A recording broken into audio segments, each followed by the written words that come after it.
Beautiful. Sweet. Yeah. So Matthew 7, starting with verse 1. Judge not that you be not judged. For with the judgment you pronounce you will be judged, and with the measure you use it will be measured to you. Why do you see the speck that is in your brother's eye, but do not notice the log that is in your own eye, or the beam that is in your own eye? How can you say to your brother, let me take the speck out, when there is a log in your own eye? You hypocrite, first take out the log of your own eye, and then you'll see clearly to take the speck out of your brother's eye. So, a lot of times we say, oh, before you judge, you need to make sure you pull the beam out of your own eye. Okay? Fine.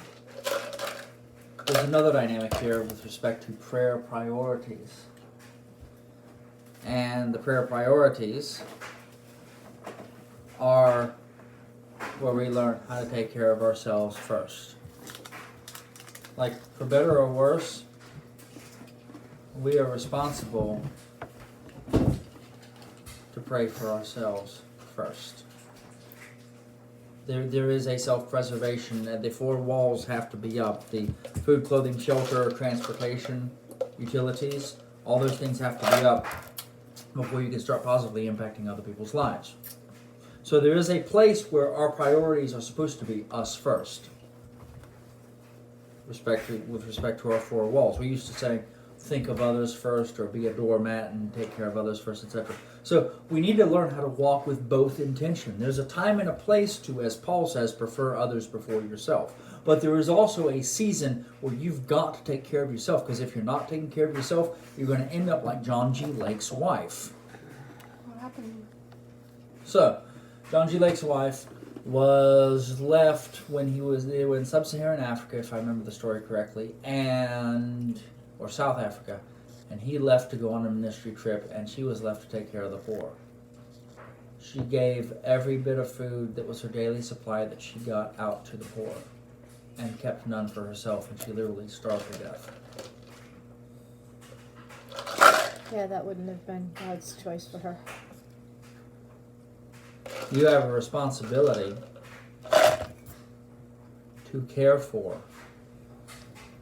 yourself at times. Now, when it outgrows and you think that the world revolves around you, and you think that you can get and take and be avaricious and greedy for yourself and your things ahead of other people, is where you end up with the problem. When you don't ask the Lord, in this situation, do I need to take care of myself or others first? And you just default always to one, always the other. And there's no capacity, no relating, no interacting, no back and forth. Then you just end up either always giving or always receiving. We need to learn how to both give and to receive. Mm-hmm. No, I'm with you there. And if you're a giver or a servant who can never say no, or a mercy who can never say no, and you need to learn how to say no sometimes so that you can take care of yourself. You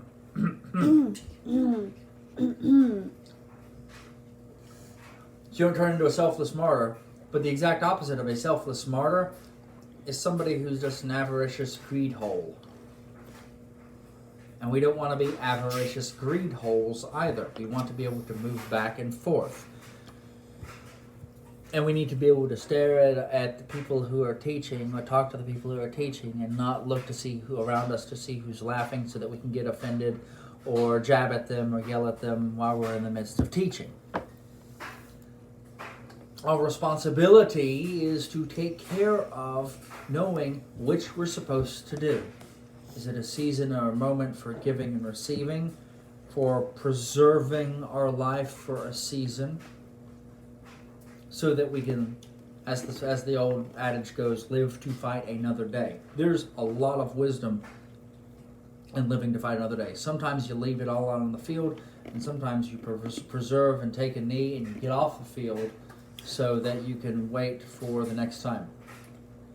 You know, the devil waits for a more opportune time. We need to learn what the Lord is saying there, because there are supposed to be opportune times and seasons for us. Two words for time in Greek: chronos and kairos. Chronos is chronological time, and it means that you've got this dynamic of time, the space of 6 hours, 9 hours a day, a couple of days, a couple of years, whatever. A kairos, the difference with that is that it is more of a season. You think of an open window. It doesn't have chronological time points on it. It is translated a fitting opportunity or a season. So, even though we have calendars that tell us 3 months each year is spring, summer, fall, and winter, winter in New England, if you look at it based on the weather, the kairos moment, how long does it last, Pam? About 6 months. 6 months.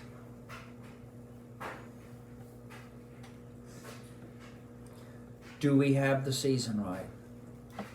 Do we have the moment right? Is it a fitting opportunity for us to give or for us to receive? Now, if we've been constantly taught and had modeled for us that it's only fitting for me to take, and preserve, and protect, and I never give out, what am I going to end up doing like the Dead Sea? I'm going to end up dying. Burnt. Go ahead. Burnt out. Burnt out. Just so nobody misses his analogy, because it's very accurate.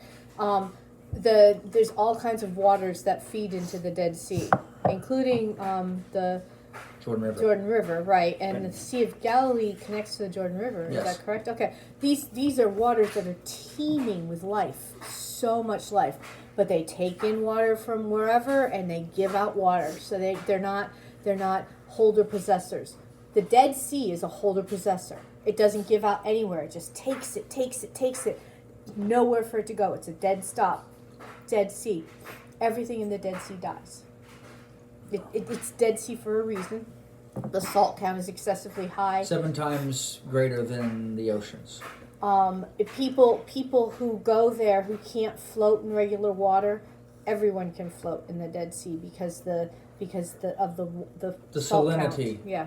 It makes the concentration of the water, the surface tension is so great. Yeah. Because of all that salt that Yeah. you float. Yeah. Does that mean you could walk on it technically?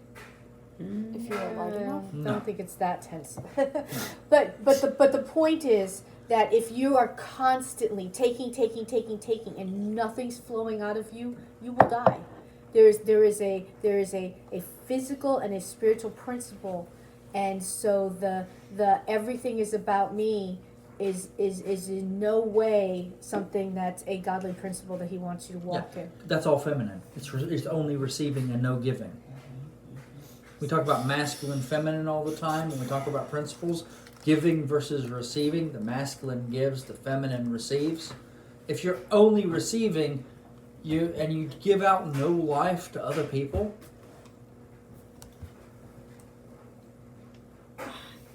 you're going to end up dying inside. Is that why you're unable to have only like male or female portions? You cannot have all 7 be only male. Yeah, or that's female. what Yeah, I'm saying. correct. This is why you have a Yeah. mix of both. This is why you have masculine and feminine, giving, receiving. Now, That is a good job. our responsibility is to freely receive and freely give, not stingily give or protect and preserve. There are going to be seasons where you do need to protect and preserve. If you're dealing with an abuser, damn right, get out of that abusive situation and preserve for a season so that you can come back to equilibrium if you've been constantly giving out. You know, I disagree with Maria Woodworth Etter, the great revivalist, who once said it's better to wear out for Jesus than rust out. I don't think you have to choose wearing out or rusting out. Just like I don't think you have to choose to be on fire constantly 24/7 to the point where you flame out. Because there are times when you need to have times of refreshing and you need not just to have the fire of God, but the water of God. That nice cold drink. Mm-hmm. This is why my van is named Laodicea, because we're talking about hot and cold. The Lord is not talking about are you for him or against him. The Lord is talking about can he use you. Sometimes you need hot, sometimes you need ice cold. On a hot Florida summer day, you don't want the Ichituckney to be bath water. You want it to be ice cold, 72 the way it is year round. Sure. You step in and it cools you off because that Florida heat is 110 with full humidity. And if you're on a clear, cloudless day, yeah, that sun's going to be beating because you're subtropical, humid subtropical. So our responsibility is not just to receive or not just to give, but to be able to move by turns between giving and receiving.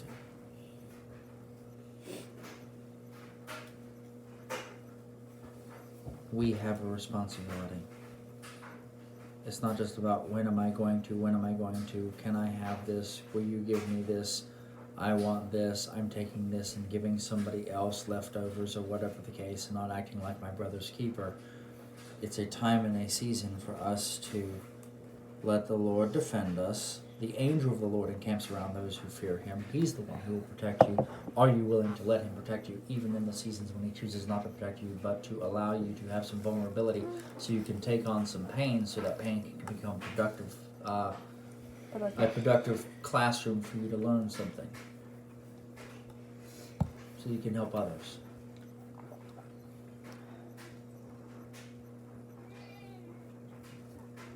Jesus, help us. Yes. Yeshua, you are good. We are grateful for your giving and receiving, and help us to both give and receive. Help us to discover how others receive best so we can give them from time to time in accordance with how they're hardwired to receive, and not with what we think they should get based on what we can give. Help us to be careful here. And Lord, help others to become our keeper so that we can trust that from time to time they're going to come through. Help us to take accounting of all of our resources, everything that we know to do, everything that we understand, everything that we have, so that we can utilize all those tools and we recognize that we are not slaves, but we are sons, and we have been given resources and raw materials, even if we don't like the way those materials look. Be with us, Lord. Yes. Be with us, Lord. Keep us safe. Thank you, Lord. Amen.